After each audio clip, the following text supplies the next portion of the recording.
Hello guys, welcome back to my channel. आज का हमारा टॉपिक है डिफरेंट फॉर्म्स और टाइप्स ऑफ एडवर्टाइजिंग मीडिया, यानी कि विज्ञापन के विभिन्न माध्यम अथवा प्रकार। क्योंकि हमें अगर अपने प्रोडक्ट को लोगों तक अच्छी तरह पहुंचाना है, उन्हें उसके बारे में एक प्रॉपर वे में बताना है और हमें ये भी देखना होगा कि हम कितने एरिया को कवर कर रहे हैं, तो उसके लिए हमें इन सब की नॉलेज होना ज़रूरी है। विज्ञापन करने के लिए विज्ञापन के साधनों अथवा माध्यमों की जानकारी होना आवश्यक है, क्योंकि सही प्रकार के माध्यम के चुनाव से उसको अपने व्यापार की प्रसिद्धि में पूर्ण सफलता मिल सकती है, उसको मतलब व्यापारी को। आजकल विज्ञापन के विभिन्न साधन प्रचलित हैं। To advertise, it is necessary to know the means of or mediums of advertising, because by choosing the right kind of medium, we can get complete success in the publicity of business. Nowadays, various means of advertising are popular, which can be classified as follows. अब ये हमारा chart है जो different forms of advertising को दिखाता है। इसमें ये 5 मेन तरह के हमारे टाइप्स हैं, फॉर्म्स हैं। सबसे पहला आता है हमारा प्रेस एडवर्टाइजमेंट, यानी कि प्रेस विज्ञापन।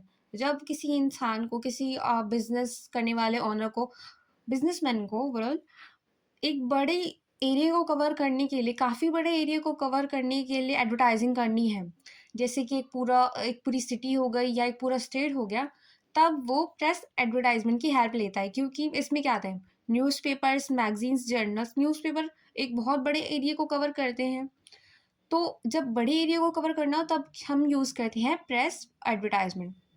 अब उसके बाद आता है हमारा सेकंड पॉइंट, बाह्य विज्ञापन। बाह्य विज्ञापन नाम से ही क्लियर हो रहा है, आउटडोर एडवर्टाइजिंग, यानी कि जब न्यूज़पेपर होते हैं, मैगजीन्स होती है, वो लोगों के घरों तक पहुंचती हैं। पर जो ये आउटडोर एडवर्टाइजमेंट होती है, ये लोगों को घरों में नहीं, घरों के बाहर, शॉप्स के बाहर देखने को मिलते हैं। जैसे पोस्टर्स, एडवर्टाइजिंग बोर्ड्स, ये आपने काफ़ी बार देखे होंगे, अगर जाते हैं दीवारों पे लगे रहते हैं, पोस्टर्स लगे रहते हैं, या फिर अलग से बोर्ड्स लगे रहते हैं। सैंडविच बोर्ड्स होते हैं। अब डेकोरेशन बाय इलेक्ट्रिसिटी होती है, आपने देखा होगा कि पोस्टर्स के चारों तरफ लाइट जलती रहती है, या फिर नाम आ रहा है इलेक्ट्रिक वे में लिखा हुआ आ रहा है। या बस या ट्रेन में लोग क्या करते हैं, अपने पोस्टर्स लगा देते हैं, बसों के बाहर रख देते, बसों के बाहर लगा देते हैं, या ट्रेन्स में लोग उनके डिब्बों में रख देते हैं, ताकि लोगों को उनके प्रोडक्ट के बारे में, उनकी सर्विसेज के बारे में पता चल सके। तो जब किसी अ, अगर हम लोग बड़े एरिया को कवर कर रहे हैं, तो हम प्रेस एडवर्टाइजमेंट करते हैं, और अगर हम लोगों के घरों तक ना पहुँच के बाहर के एरिया को कवर कर रहे हैं, तब हम यूज़ करते हैं आउटडोर एडवर्टाइजिंग। उसके बाद आता है डाक द्वारा प्रत्यक्ष विज्ञापन, यानी कि हम अपने कंज्यूमर से, पोटेंशियल कंज्यूमर से डायरेक्ट कॉन्टैक्ट करना चाहते हैं, यानी कि हम किसी मिडल पर्सन को नहीं लेना चाहते, हम खुद से लोगों तक पहुंचना चाहते हैं। तो हम क्या करते हैं, सेल्स लेटर भेजते हैं, कैटलॉग्स बांटते हैं। अब आपने बहुत बार देखा होगा कि कहीं पे अगर कोई इंसान क्या कर रहा है, नया अपना रेस्टोरेंट खोल रहा है, तो वो नॉर्मली रेस्टोरेंट के बाहर लोगों को पैम्पलेट्स बांटता है कि भाई हमारा नया रेस्टोरेंट खुला है, इस पे 10% ऑफ चल रहा है, आप आ जाइए। तो वो क्या करता है, पर्सनल सेलिंग करता है, वो लोगों तक किसी मिडल मैन को न रख के खुद पहुंचता है। अब व्यक्तिगत पत्र वही हो गया कि वो पर्सनली लोगों को लेटर्स दे रहा है, अपने प्रोडक्ट के बारे में बता रहा है, अपने बिजनेस के बारे में बता रहा है, फोल्डर्स भी इसी के अंदर आते हैं। यानी कि जब हम चाहते हैं कि हम अपने पोटेंशियल कस्टमर या फिर अपने कस्टमर्स से खुद कांटेक्ट कर पाएँ, खुद उनको क्लैरिटी दे पाएँ, इन्फॉर्मेशन दे पाएँ, तब हम डायरेक्ट एडवर्टाइजिंग बाय मेल, यानी कि डाक द्वारा प्रत्यक्ष विज्ञापन चुनते हैं।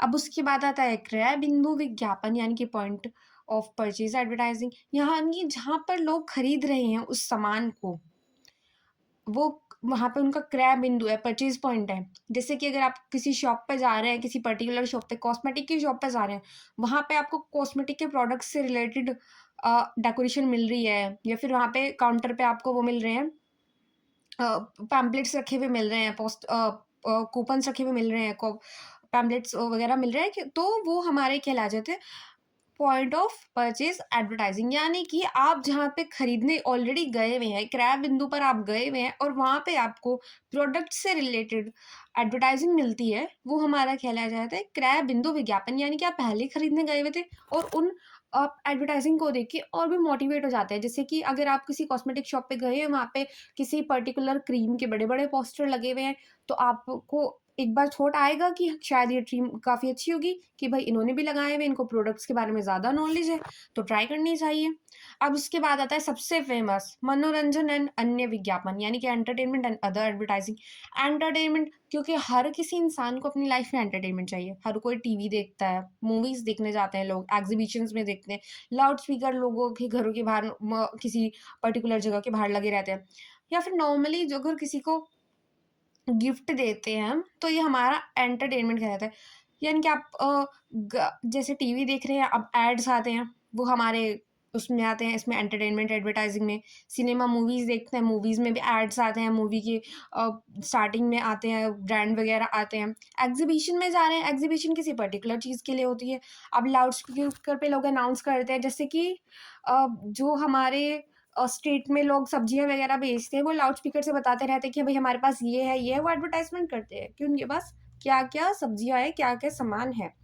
अब उसके बाद कोई किसी को फ्री गिफ्ट्स दे रहे हैं, वो उनको फिर ट्राई करेंगे। सैंपल्स आते हैं, जैसे कि सैंपल दे देते हैं लोग, वो उनको प्रोडक्ट को ट्राई करते हैं, उनको अच्छा लगता है, तो वो उसको दोबारा खरीदने में एक बड़ी साइज़ में अपना इंटरेस्ट दिखाते हैं, क्योंकि वो उस प्रोडक्ट से खुश है। तो ये हमारे मेन 5 टाइप्स हैं, डिफरेंट फॉर्म्स हैं एडवर्टाइज़िंग की। आई होप आपको आज का वीडियो अच्छा लगा हो। Thank you for watching.